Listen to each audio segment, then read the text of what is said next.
గమ్యం ఒక్కటే, ఇంజనీరింగ్ నుంచి యానిమేషన్ వరకు ఎన్నో కోర్సులతో అత్యుత్తమ విద్యను అందిస్తోంది KLH యూనివర్సిటీ. నువ్వు ఇలా క్రౌడింగ్ క్లియర్ చేయి. సరే శివ, నువ్వు ఈ బ్యానర్ ఫ్లాగ్ కట్ట. అలాగే మా టైం వచ్చే టైం ఏందిరా? ఇట్లా దాన్ని పట్టుకోరా, ఇట్లా పట్టుకో. ఆపండి. అవును సార్, ట్రైన్ ఆపండి. ఎరగొట్టుకుంటూ పరిగెట్టుకుంటూ వస్తున్నారు. దయచేసి ఆపండి. ఆపండి, ఆపండి.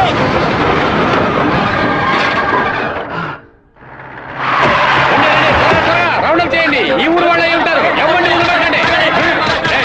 మా నోరోళ్ళు 10 మందిని పోలీసులు పట్టుకొని విచారిస్తున్నారంట.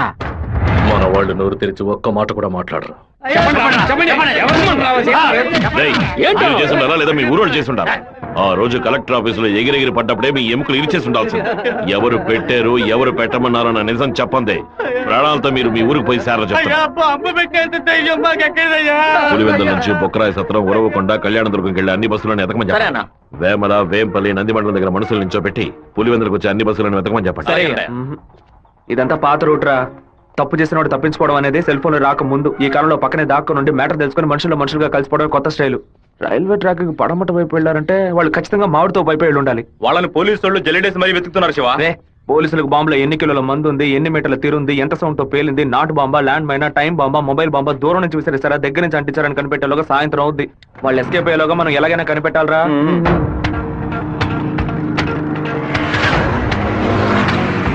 బైక్ నాకుతో కప్పేసి ఫోన్ వైబ్రేషన్ లో పెట్టండి. సరే శివ. ఎవరైనా కనిపిస్తే రింగ్ మాత్రమే ఇవ్వండి, మాట్లాడొద్దు. వాళ్ళు ఎవరైనా మిమ్మల్ని చూస్తే నా వైపు రండి, ఆపోజిట్ సైడ్ వెళ్ళొద్దు. వెళ్ళండి రా. అలాగే.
చూపించు తెలుగువాడిగా హ్యాండ్ బార్ బెండ్ అయిపోయిందే.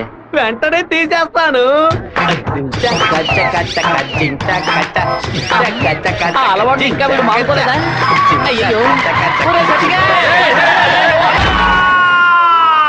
కరెంటు స్తంభాలు చూడగానే కుక్క కాలు ఎత్తినట్టు నీకేంట్రా ఈ చండాల అలవాటు? బంగారు లక్ష్మి క్లినిక్. ఈవిడ బంగారం లాంటి డాక్టర్ రా. రండి. ఏంట్రా ఆ డాక్టర్ దగ్గర తీసుకొచ్చారు? మీకేమిటి ప్రాబ్లం? దెబ్బ తగిలిందండి. ఎక్కడ దెబ్బ తగిలింది? ఎప్పుడు సైకిలోనే వచ్చి గుద్దుతాడు, ఎవ్వు పంచర్ అయ్యేది. ఇప్పుడేమో ఒక కార్ రోడ్ కంట్రోల్ లేకుండా నన్ను గుద్దేసి టైర్ పగిలిపోయిందమ్మా. అప్పుడు మీరు పంచర్ కొట్టు కదా వెళ్ళాలి. డాక్టర్ల దగ్గర, లాయర్ల దగ్గర దేన్ని దాచకూడదు, ఓపెన్ గా ఉండాలి. మీరు బెదిరిపోతారు డాక్టర్. ఏమిటి చేతికి దెబ్బ తగిలిందా కాలుకి దెబ్బ తగిలిందా ఎక్కడ దెబ్బ తగిలినా లోపలికి వెళ్ళి ఎక్కడ దెబ్బ తగిలింది అందుకే నేను అప్పుడే చెప్పాను.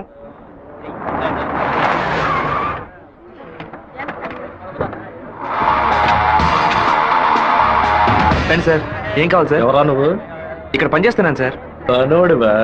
అరే పేట్రో ఎప్పుడు వచ్చావయ్యా? రా వాడు మనూరు పిల్లడేలా, టీ తాగుతావా?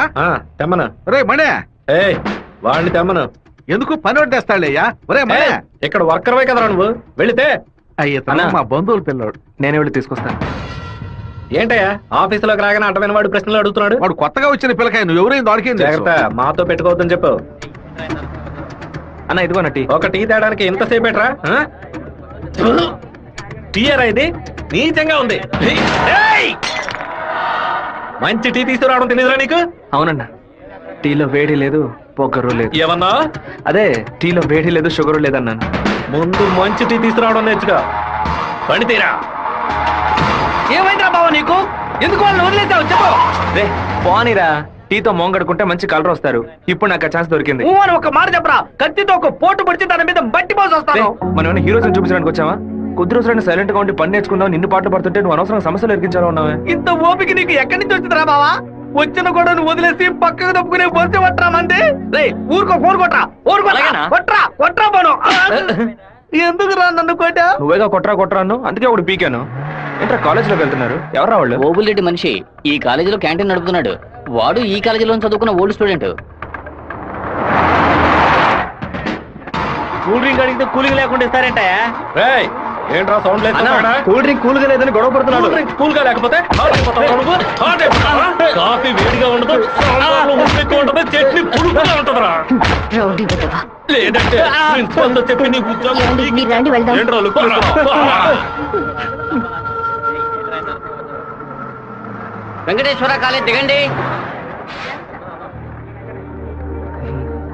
హలో రాధిక, ఎలా ఉన్నావు? చూసి 2 రోజులైంది. ഞാൻ రాధికనే. പക്ഷേ మీరు అనుకున్నట్టు రాయలసీమ రామగిరిలో అశోక్ విద్యాలయంలో 4వ క్లాస్ చదువుకున్న ఆ రాధికని కాను. అరే పక్కగా బయోడేటా చెప్పినట్టు చెప్తున్నావా? పాలకాడ్ నుంచి చదువు కోసం నేను తిరుపతి. బాగా గుర్తు తెచ్చుకొని చూడు. చిన్నప్పుడు స్కూల్లో పెన్సిల్ చెక్కేటప్పుడు చెయ్యి స్లిప్ అయి తొడకు కోసుకొని ఏడుస్తూ ఉన్నావు. వెంటనే నా మ్యాథ్స్ బుక్ లో పేపర్ చించేసి నా ఉమ్ముతో బ్యాండేజ్ చేశా. ఓ వారం తర్వాత వచ్చి గాయం మానిపోయిందని తొడ చూపించావు, కానీ ఆ మార్క్ అలాగే ఉండిపోయింది. నీకు అనుమానం అయితే నీ తొడ మీద చూడు, మచ్చ ఉంటుంది. ఏంటిది? నడి రోడ్లో నిలబెట్టి అది చూడు ఇది చూడని తప్పుగా సారీ, నువ్వు ఇంటికి వెళ్ళి చూసుకో, అదే కరెక్ట్ గా ఉంటది. హే శివ, నువ్వు తిరుపతిలో ఏం చేస్తున్నావు? జయంతి బాగున్నావా? చూసి చాలా రోజులైంది. ఫైన్.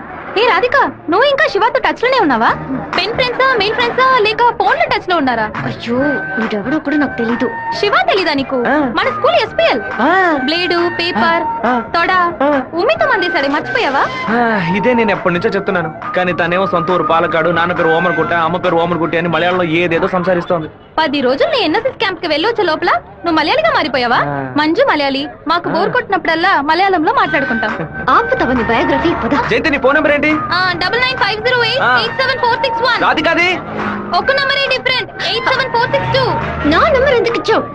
సారీ, దాని నంబర్ ని ఎరేజ్ చేసి పారేసే నెంబర్. బావా ఏం చేస్తున్నావురా ఇక్కడ? అనంతపురానికి ఎన్ని బస్సులు వెళ్తున్నాయో లెక్కేస్తున్నాను. వద్దురా బావా, అది మలయాళం అమ్మాయిగానే ఉండిపోని, మనం తెలుగు వాళ్ళుగానే ఉండిపోదాం. 2 రాష్ట్రాలు కలపడానికి మనం పాటుపడింది చాలరా. సగం బాడీతో మనం పులివెందులకు వెళితే ఎవరు మనల్ని గుర్తుపట్టారా బావా. అయ్యగారి చెవికి ఈ విషయం లీక్ అవుట్ అయిందనుకో, నా ముక్కు నుంచి రక్తం ఫ్లో అవుట్ అవుతుందిరా బావా. ముక్కుకు బ్యాండేజ్ చేసుకోవచ్చులే. వీడు నా అంత చూడండి వదిలిపెట్టేలా లేడు.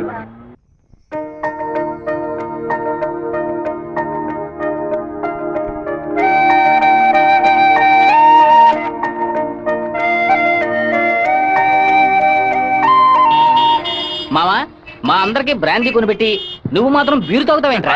మీరంతా మత్తు కోసం తాగే తాగుబోతు, నేను డైట్ కోసం తాగుతున్నా. అవును, తాగుళ్ళో అదేంట్రా డైట్? చెప్ప. లావుగా ఉన్న వాళ్ళు బ్రెడ్ చపాతీలు తిని ఒళ్ళు తగ్గించడానికి డైట్ చేస్తారు కదా, అలాగే సన్నగా ఉన్న వాళ్ళు బియర్ తాగి పెంచే డైట్. మాట్లాడేటప్పుడు ఫోన్ గెలుగుతావేంట్రా? రాధికకి లవ్ మెసేజ్ పంపిస్తున్నాను. ఆ అమ్మాయిని చూసి 2 రోజులైంది, ఈ లోపేలవా? ఇది 10 ఏళ్ల క్రితం వచ్చిన puppy love, chicken love, calf love రా. కాఫీ లవ్వా అంటే? సత్తిగా చిన్నతనంలో ఒక అమ్మాయి నచ్చిందంటే ఏదేదో అనిపిస్తుంది, కానీ ఏమీ చేయలేం. మనలో ఏదేదో మార్పు వస్తుంది, కానీ ఏది అర్థం కాదు. అయ్యగారు ఫోన్ చేస్తున్నారా? అయ్యా ఏం చేస్తున్నారు అక్కడ అందరూ కూర్చొని క్వార్టరు వినపడలా అదేనయ్యా తిరుపతిలో నీళ్ళ సమస్య, అందుకే స్వర్ణముఖిలో 4 బాటిల్ నీళ్లు తీసుకొచ్చి తాగుతున్నామయ్యా. ఆ? తాగుతున్నామని చెబుతున్నాను. నీళ్లను బాగా మరిగించి తాగండ్రా.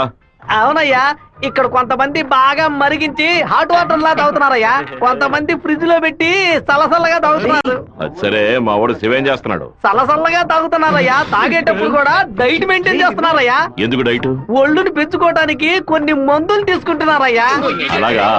అదేదో మంచి మంది అయితే ఓ 10-12 ప్యాకెట్లు ఇక్కడికి పంపించు.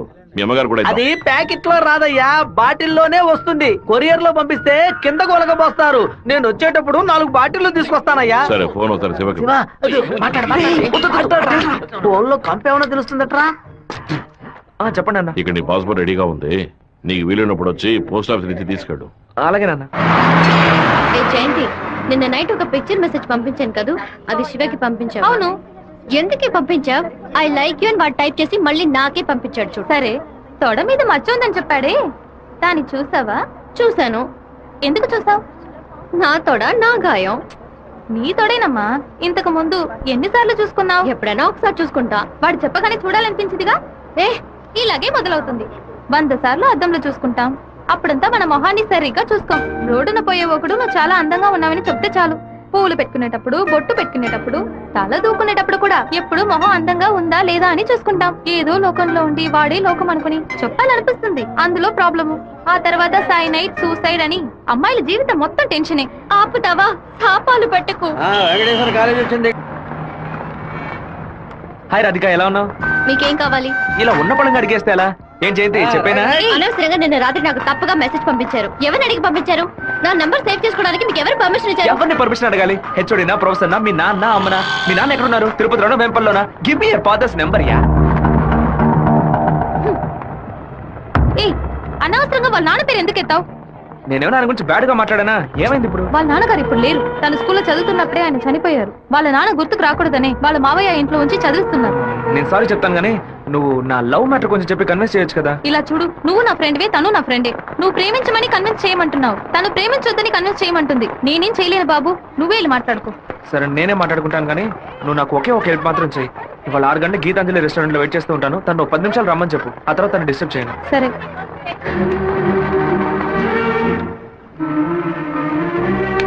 బావా, ఈ విషయాన్ని అయ్యగారికి చెప్పమంటావా చెప్పొద్దటావా?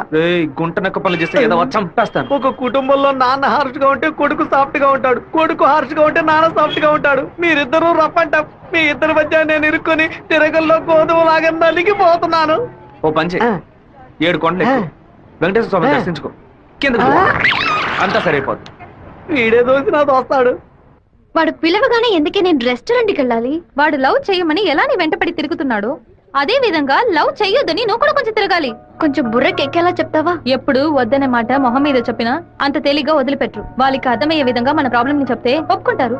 హే, శివ చిన్నప్పటి నుంచే మనకు తెలిసినవాడే కదా, ఎందుకు భయపడుతున్నావు? ధైర్యంగా వెళ్ళు, క్లియర్ గా మాట్లాడు.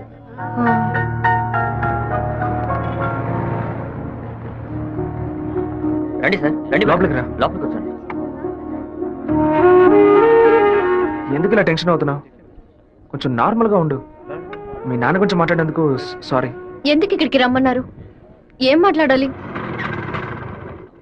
8వ క్లాస్ చదువుకునేటప్పుడే మనసులో చిన్న లవ్, కానీ ఎలా చెప్పాలో తెలియలేదు. ఎండి ఏదో మాట్లాడతాడు, మన ప్రాబ్లం మందే. సడన్ గా ఒకరోజు నువ్వు స్కూల్కి రాలేదు. నీ క్లాస్ పిల్లలు అడిగి చూస్తే అందరూ నువ్వు ఎక్కడికి వెళ్ళావో తెలియదు అన్నారు. 2 months పోయాక హాఫర్లీ ఎగ్జామ్ టెన్షన్ లో నిజంగా నిన్ను మర్చిపోయాను. ఎప్పుడు నిన్ను బస్సులో చూసానో అప్పుడు పాతవన్నీ గుర్తుకొచ్చాయి. నేను ఏం మీరు చెప్పాలనుకుంటున్నా? అనుకునేది ఏది జరగదు. మా అమ్మ ఎంతో కష్టపడి నన్ను చదివిస్తోంది. నేను ఆవిడకి నిజాయితీగా ఉండాలి.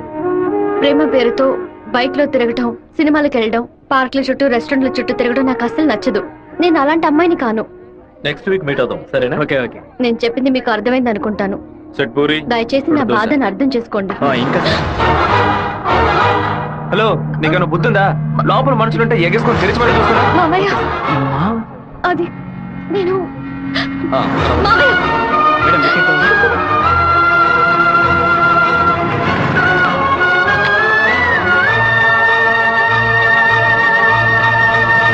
మామయ్య, అలా మౌనంగా ఉండొద్దు మావయ్య. నాతో మాట్లాడు మావయ్య. నేనే తప్పు చేయలేదు మావయ్య. ఏ తప్పు చేయకుండానే వాడితో హోటల్ వరకు వెళ్ళావమ్మా? నన్ను నమ్ము అత్తయ్య. నాకు వాడికి ఎలాంటి పరిచయం లేదు. నువ్వు ఇక్కడ ఉన్నంత వరకు నీ ఇష్టం వచ్చినట్టు నడుచుకో, కానీ ఇక నుంచి నాతో మాత్రం మాట్లాడుకో.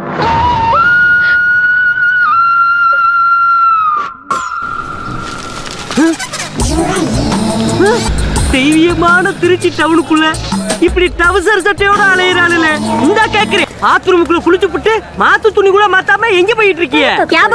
நீங்க வடநாடா? அதானே பார்த்தேன். தமிழ்நாட்டுக்கார பிள்ளைய இப்படி டெஸ் பண்ணாதேலே.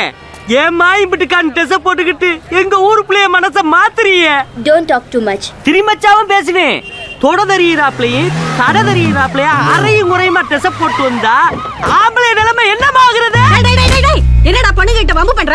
ஏமா அறையும் முறையுமா டெஸ் போட்டு வந்து நிக்கிறாளுங்க, அவளுல கேட்காம ஏன் சட்டையை பிடிச்சு இழுக்கிற? இப்படி அதிகமா பேசுன உன்னை ஈவ் டீசிங், பெண் கொடுமை, வன் கொடுமை, வரதட்சணை கொடுமை, மாமனார் கொடுமை, மச்சன கொடுமை, குழந்தைனார் கொடுமை, அண்ணன் கொடுமை, தம்பி கொடுமை, சொத்துரிமை, பெண்கள் உரிமைன்னு இப்படி எல்லா சட்டத்திலும் மேல கேஸ போட்டு உள்ள தள்ளிடுவேன். ஆமா, பொம்பளையில காப்பாத்த இவ்வளவு சட்டம் இருக்கே, ஆம்பளையில காப்பாத்த ஏதாச்சும் ஒரு சட்டம் இல்லையா? ஒரு சட்டமும் இல்ல. அப்ப எனக்கு சட்டையே தேவையில்லை, வேட்டியே தேவையில்லை. సెమిస్టర్ అవగానే ఊరికెళ్ళి అమ్మతో 10 రోజులు ఉందాం అనుకుంటున్నా.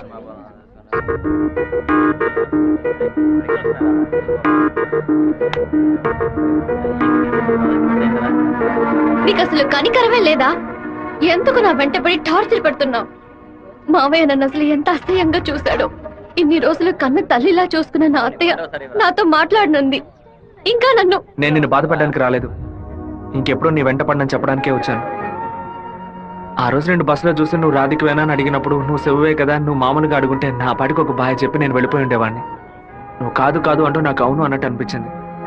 నువ్వు వద్దు వద్దు అంటుంటే నాకు కావాలనిపించింది. అందుకే కొంచెం ఓవర్గా బిహేవ్ చేశాను. బైక్లో తిరగడం, సినిమాలకు వెళ్ళడం, పార్కులు, రెస్టారెంట్కి వెళ్ళడం, ఇలాంటి లవ్ అంటే నాకు నచ్చదు. నిన్ను పెళ్లి చేసుకోవాలని ఆశ అంతే. ఇవాళ నుంచి సరిగ్గా 6 నెలల తర్వాత ఒకే ఒకసారి 2 నిమిషాలు నేను కలవడానికి వస్తాను. నువ్వు సరే అంటే నేను పెళ్లి చేసుకుంటాను, వద్దు అంటే నా తలరాత అంతే అనుకుని వెళ్ళిపోతాను. ఒక మగాడి కష్టం వస్తే అది తన వరకే ఉంటుంది, కానీ ఒక అమ్మాయి కష్టం వస్తే అది తన కుటుంబాన్ని బాధిస్తుందని నాకు అర్థమైంది. నాకు ఒక తోడబుట్టిన చెల్లెలు ఉంది. ఒక ఆడదాని కష్టం ఏంటో నాకు తెలుసు.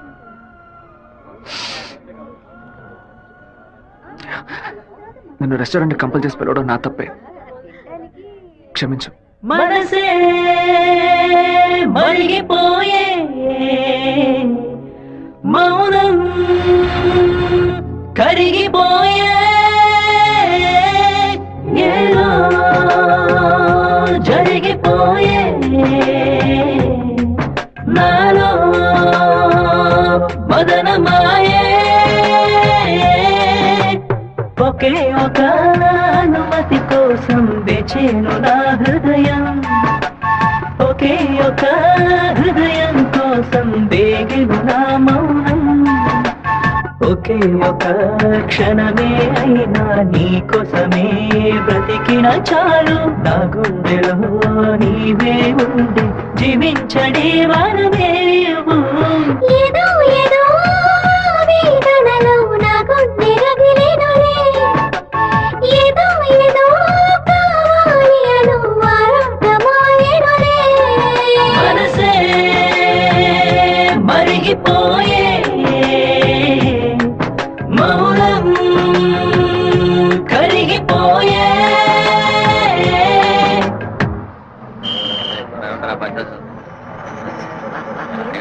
రాధిక, అమ్మా, మీ నాన్నగారు పోయి ఈ రోజుతో 10 ఏళ్లు పూర్తయ్యాయి. కానీ ఈ 10 ఏళ్ళు 10 నిమిషాల్లా గడిచిపోయాయి.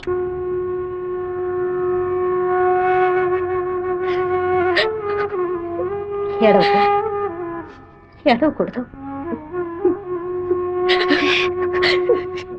ఎందుకమ్మా ఏడుస్తున్నా? నా కొడుకు చచ్చిపోయాడురా. నువ్వు నాకు మనవరాలివి కాదమ్మా, మనవడివి. గుండెల నిండా ధైర్యంతో ఉండు, మనస్సుని రాయి చేసుకుని బతకాలమ్మా.